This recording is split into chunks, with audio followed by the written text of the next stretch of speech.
All right, welcome back. We're going to let this thing roll. But it is interesting the correlation of the symbolism to the cubbyhole and the cub and the club.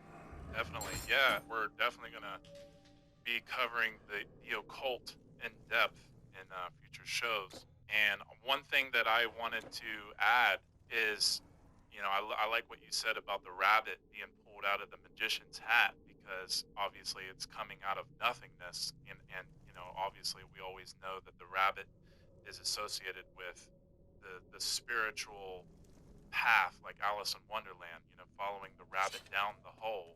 And, you can associate that hole as the cubby hole because the rabbit is trying to show the whole picture. It's about following the rabbit to the place that's going to unlock the truth to you. It's about understanding that when you go on this hunt or this journey, you're going on this journey to find the truth and expose all things within. And it's about discernment and finding, what you've been not told as the truth, what you've been lied to about, right? And so the cubby hole is definitely the rabbit hole, if you want to think about it like that. And so you, whoever you are, that has come to this podcast has gone down that rabbit hole and it has led you to this cubby hole. Like Brandon said, we are definitely not in a secret society. We just understand these principles, we understand these words, and we're here to introduce this very, very important information regarding everything that is holding us back. And, I know that a lot of the stuff that we're going to talk about here sounds really abstract, and I know a lot of people are not going to get it.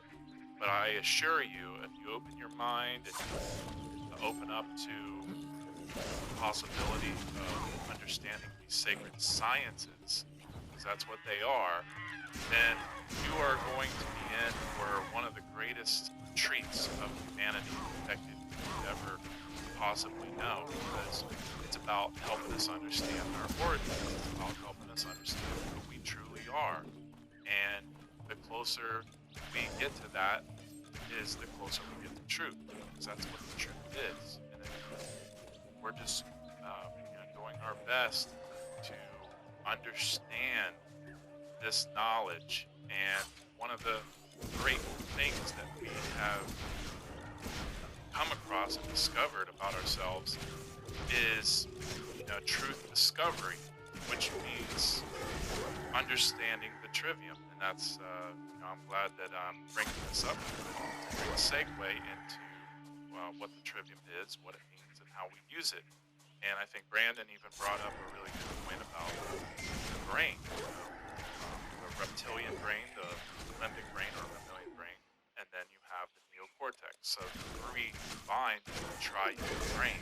We're definitely that. But first, I'd like to go ahead and introduce what the trivium is. I mean, obviously the trivium is a multitude of things, but more importantly, it's about understanding what it meant in the beginning, which is grammar, logic, and rhetoric. And that's the classical way of understanding the trivium. And obviously, the grammar is about assembling basically just it's the rules of language. And it's a way of understanding the language so that way you can, it's about taking in the knowledge and being able to logically figure out and understand what the knowledge is, and what the grammar means and how to apply it. And obviously, once you understand what it means, then you can apply it. And that would be your rhetoric, how you put it out, so the input, processing, the output. And Brandon, I believe, is very well versed in this, so I'm going to go ahead and hand it off to him. But it's a very, the trivium is one of the greatest principles to understand in order, or sciences, I should say, because it is a science. It's an ancient methodology, and it's something that has been applied into our language since the beginning of humanity, I believe, and it's something that is still very important to understand today. Yes, stated the very basic overview of what the trivium is, and you stated it in a very good way. And the trivium is basically a methodology for how we take in information, process it, and then apply it to our own lives and into the real world. So the word trivium means 3 roads in Latin. And in the ancient times, as we advanced in our intellectual and intelligent Molly. capabilities, it was regarded as the basis for educating the free person.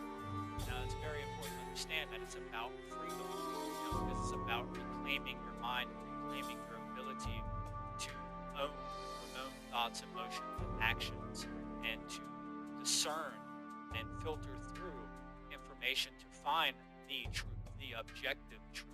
So these disciplines enable a person to comprehend and analyze and formulate and to rescue the communicate dog. any type of ideas. So it really gets into epistemology in a way, and epistemology means, I don't have study time of for methodology. idle So chit-chat. like trying to I'm too study busy. the I suppose they'll want veracity something and that's sold justifications out. for whether we can come to know something. The trivium must be applied to understand that.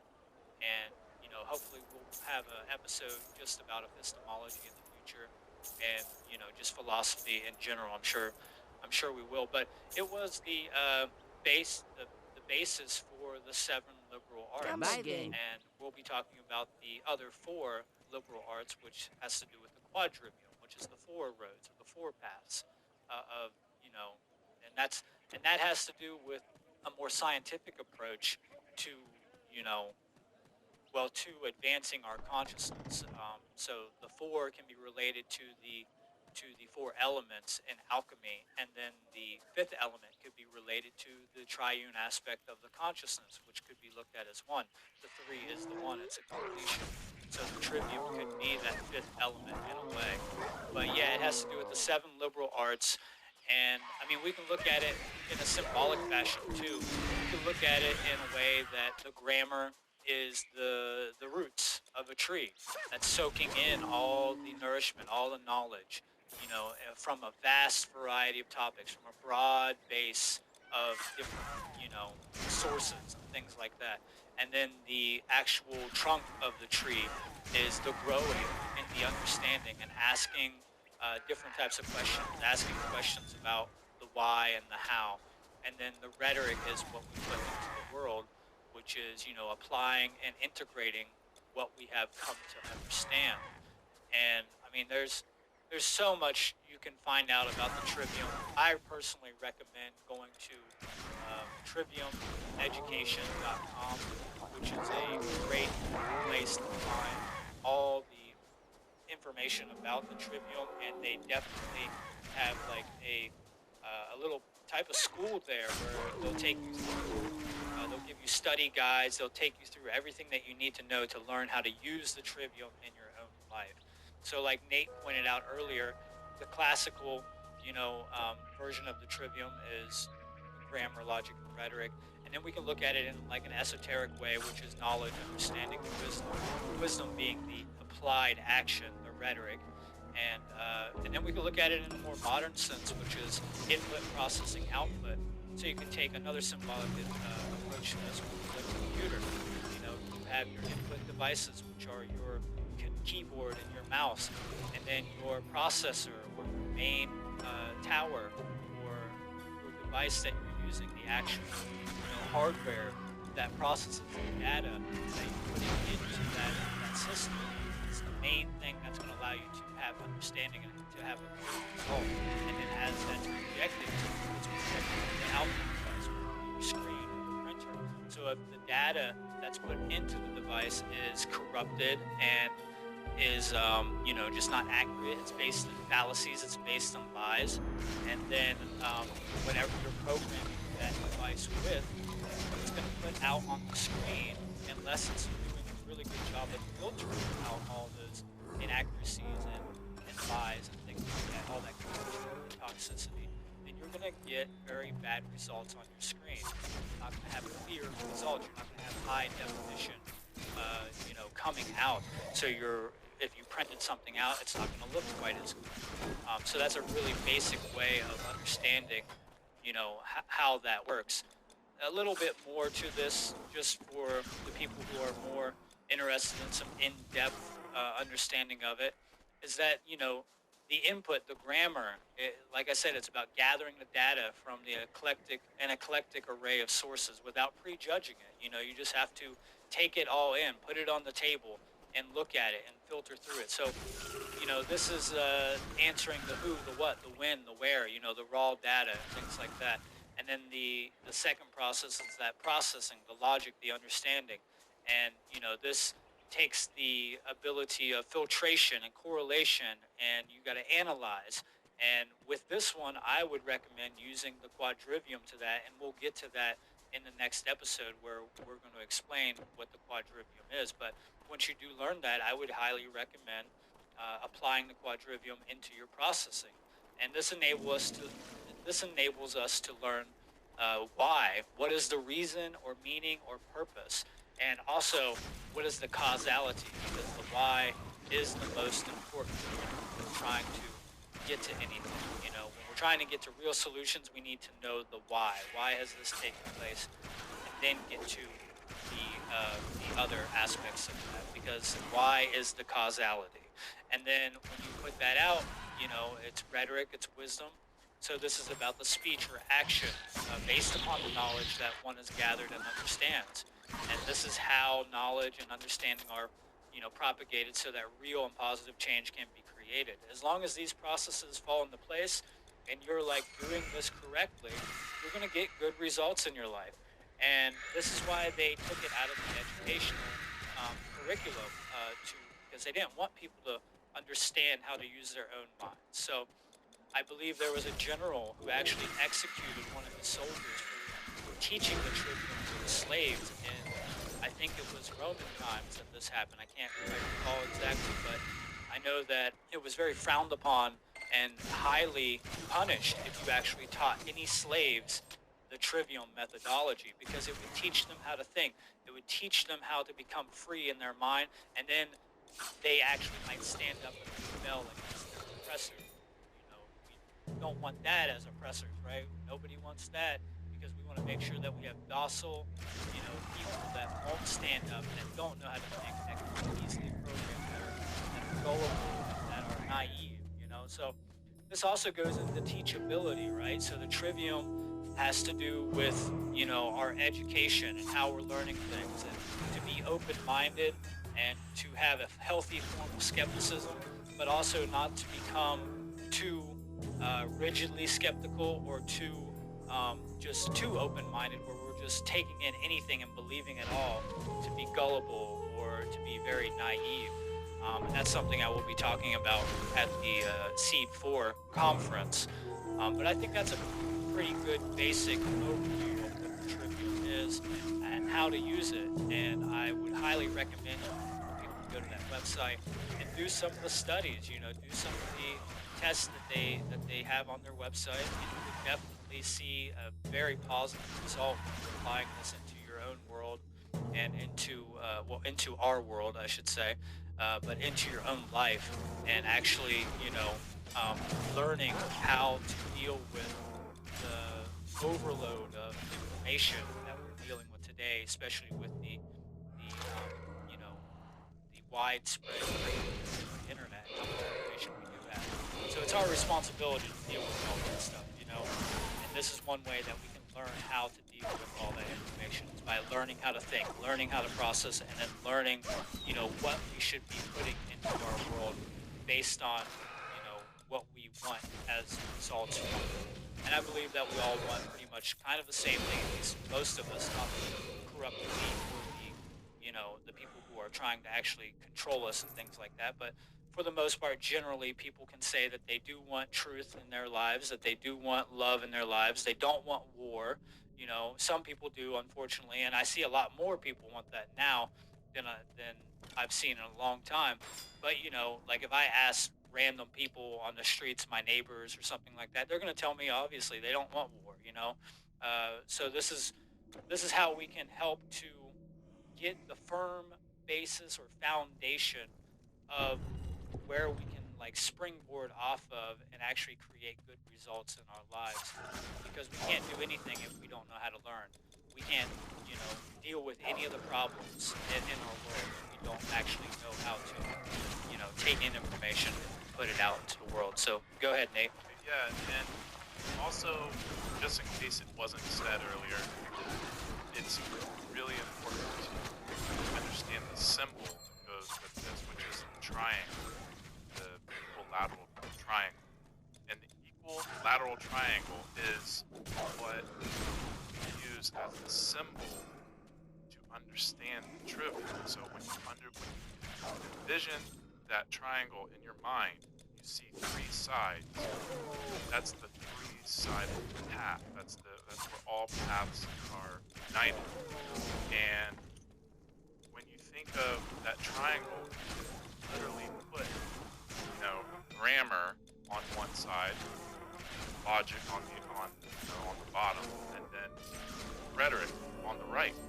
So you can continue to do this. So so the classical trivium, when you think of the triangle, is grammar, logic, rhetoric, and then the esoteric way of seeing that would be knowledge, so the knowledge that you take in, and then the processing, which is the understanding, and then the wisdom, the action, you know, the speaking about what you understand.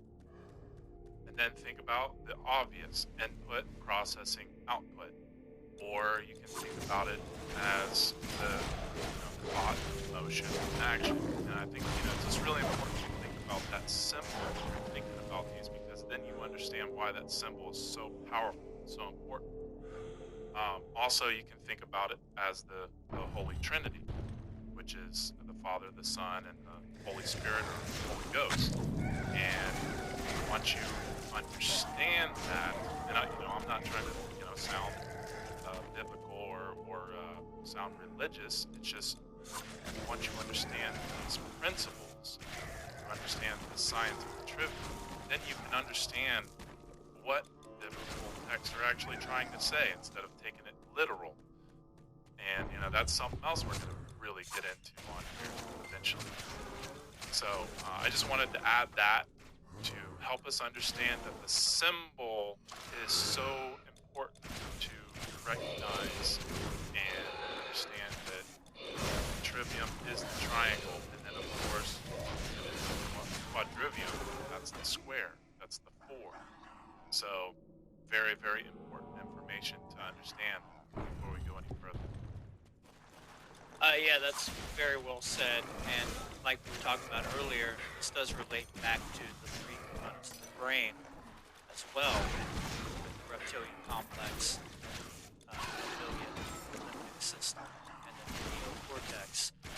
And that triangle, like we were talking about, is very important. It's one of the most sacred symbols, and it's a very, very ancient symbol, and it means balance, because you have the two sides that are leaning against each other to create a strong structure and to create balance within the middle. So it's about the middle path. It's about getting on the right path and not being in either extremes of either the left-handed path or the right-handed path, or the chronic, imbalance of the left brain or the chronic imbalance of the right brain. And this can also be symbolically associated with different history traditions, such as the three pillars in Freemasonry or the three paths of Kabbalah. And when we understand these things, which I'm sure we're going to break down in the future, it just unfolds a tapestry of great enlightenment to one's own self, and it helps you to understand who you are and how you work and what you can do. And it also helps us understand causality and effect. So what the cause is and what the potential effect is, or what the effect actually is. But yeah, the three pillars of Freemasonry correlate back to the trivium also. And I just, there's just so much to the trivium. It's the most important thing that someone could learn right off the bat. Yeah, absolutely. And just to add a little bit more, I was actually, I heard myself use the word triviality, right? Or the trivia, something that's trivial. And I found out that trivia or trivial comes from trivium. However, when you think of trivial, you think of useless information, because that's what it is. Trivial things are useless information. So if you're taking in useless information, then you are processing useless information and you're potentially putting out useless information. So that is something else to definitely keep in mind. So trash comes in, trash comes out. And when you look at the word trivium, break it down etymologically, then you understand that there's the tree, the tri, tree, T-R-I is the three. So that's how you get the three in the threefold path. And then the vium is the via, which is the way. It's the road or the path. And so breaking, something that we're going to be going on this show constantly is breaking words down. So you have to use the trivium in order to be able to do that. That's what you're doing. Or that's what we're doing. We are all trying to get closer to the truth. And that means that we're going to have to use deriving. We're going to derive or etymologically find what these words mean, so that way we can get closer and closer to understanding what words actually, where they come from and how to use them and what they phonetically sound like. And obviously, and we're not here to play games and reach. That's the other thing that I really want to get into is we're not just like throwing words out there to, we're not taking a word and trying to find out what it sounds like just to sound like we found something. We're actually using the trivium discovery method to understand what these words are saying, especially when it comes to words that are helping us figure out where we are and in consciousness and how those words are affecting us subconsciously. And where did they come from? Are they Latin? Are they Greek? Are they Hebrew? Are they Sanskrit? Are they does it go further than the letters that we use? What are the letters that we use? What are what are they symbols, or are they just like something that just made up? And so we're going to really, really get deep into this to help everyone get closer and closer to understanding that everything that we've ever been taught is twisted and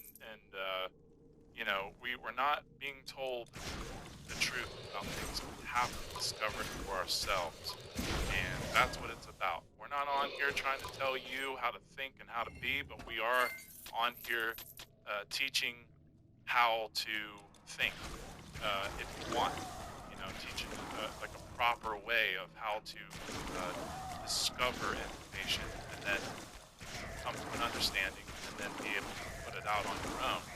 And I think that's a very, very empowering thing. And if you have anything else to add, Brandon, go ahead. We're just about out of time. No, I think that's a great start. I'm excited to help explain more of this in the future. And I hope that what we have stated here helps people to understand this methodology. And also, I just want to say, I really look forward to seeing a lot of like-minded people at the Seed conference. And, I think it's going to be a wonderful, wonderful conference. There's going to be a lot of great people there. There's going to be, great food that will be provided there. I mean, people should come to this conference because it's not easy to find people that are like-minded. And this is one place that we can actually come together and spend our spiritual currency, you know, our actual time and attention with each other to help build bridges together and to help connect and also to help support people who are doing this hard work, which is the one great work. And yeah, so I think that's a great place to really end off on with the trivium. And if people, one more thing, if people are interested in more sources for the trivium, like books and things like that, they are always welcome to send me an email, ciaprince@yahoo.com, and I totally will send information out to those people, you know, to actually help people in their path and on their process. But one more thing, like you were saying, is that, yeah, we're not here to be gurus and we're not here to be your priest or anything like that. We're just here trying to help share this knowledge because, you know, people helped us with this process also. Like, we all need this help. There's nothing wrong with needing help, especially when we are so delinquent in and deficient is an accurate term, more deficient in our minds than what we should be at this time in our evolutionary process. So, you know, we're just here as signposts. You can voluntarily, you know, engage in this. We're not trying to be coercive. You're not forced to do any of this. You can do it at your own leisure, at your own time pace, and we just hope that it helps you in your own life, help spread love and truth and freedom as far and wide as possible. Yeah, man. I really appreciate everything that you have said, and I appreciate your time. And I also want to say this is all we have for today, guys. So thanks for listening, and we hope you found this show interesting and beneficial. And it's pretty damn exciting for our first show. So please check out CubbyWhole.com. That's CubbyWhole.com, where you can find more shows and news and all the information about the Seed 4 growth event coming up in May. Have a wonderful day.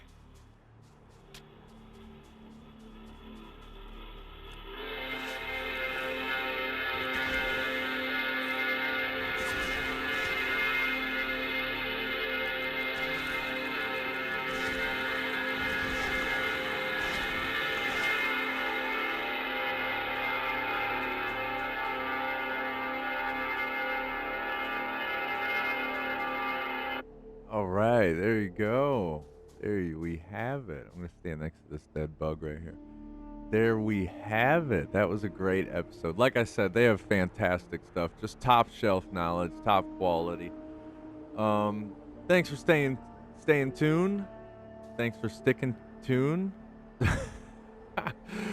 I'm hungry. I'm brain farting. I need to get some food. What else was I gonna say? Oh yes. Also stick around for. I'm gonna keep doing more of these episodes, and I'm gonna also do, since it's October, it's spooky season. I'm gonna be getting into some Call of Cthulhu here soon, streaming some Call of Cthulhu. So come hang out, stick around to the channel. Thanks for coming. Peace.